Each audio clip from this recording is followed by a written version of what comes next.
This experiment then is located at the BRE, which is the Building Research Establishment, which is the centre in the UK which looks at technologies around homes and buildings.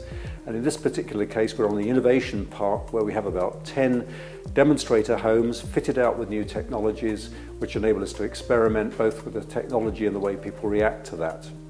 And this particular project is called IoT in the Home, and it deals with how a smart home works and how people react to the smart home, to the devices in it when they're working well and when perhaps they fail or they've been hacked into by an external agent.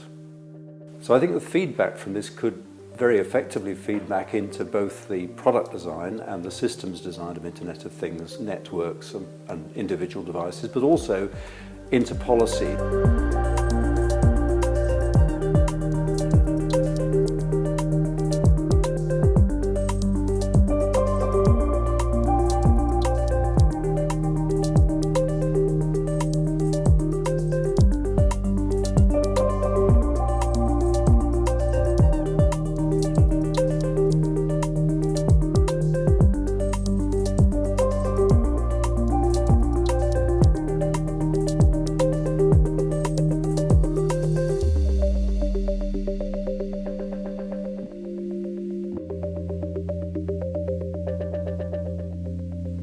Alexa, would you turn off the light, please?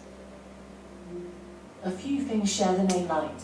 Which one did you want? Yes. All of the lights. I haven't a clue. I can also see that if you were in danger of falling at home, if a connected device senses that nobody has moved for a while and then automatically calls the helpline, I think that would be a great help. I hope that all makes sense. If it doesn't, please refer to Chapter 22 of our manual. To comply with Article 83.a of Regional Data Protection Bylaw, please hold your receipt next to your face and smile.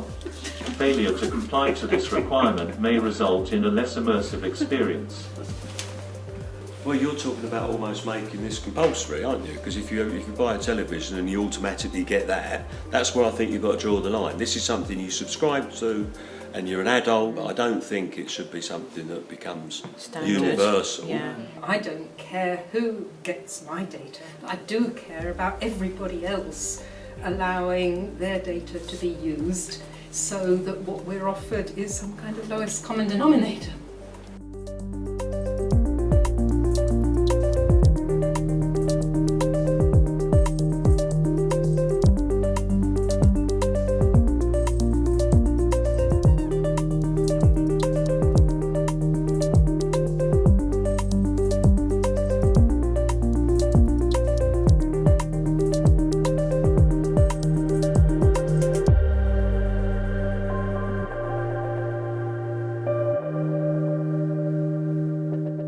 You can boil, you can store, or you can send energy back to the grid. Right.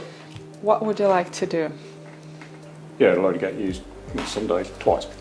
If there's power in it, I would just sell it back to the grid. They know when you're in the house because the lights are on, so they know when we're out of the house.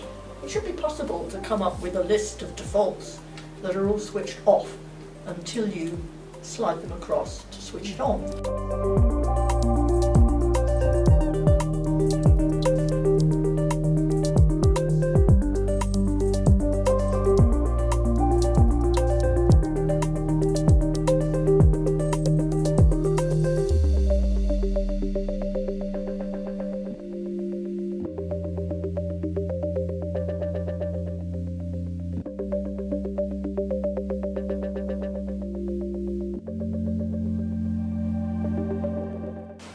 The living room door is now locked. The front door is now open.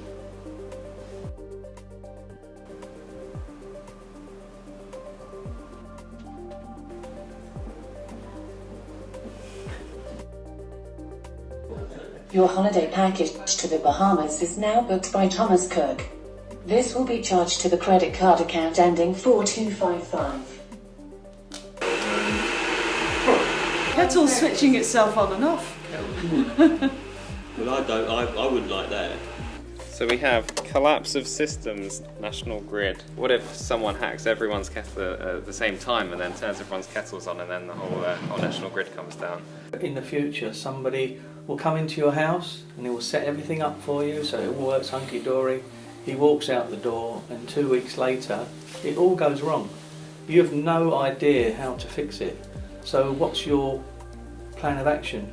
I think standards is an important word, and accountability, because the devices will all vary. It's how they're connected that is universal, or should be. Well, it's two-ended, isn't it? And you rely on the bank to have its own very powerful firewalls and connection protection. But then you've got to do your own thing as well. I think there should be a panel that is representative from a wider section of society to ensure that different groups are all included in that decision-making process.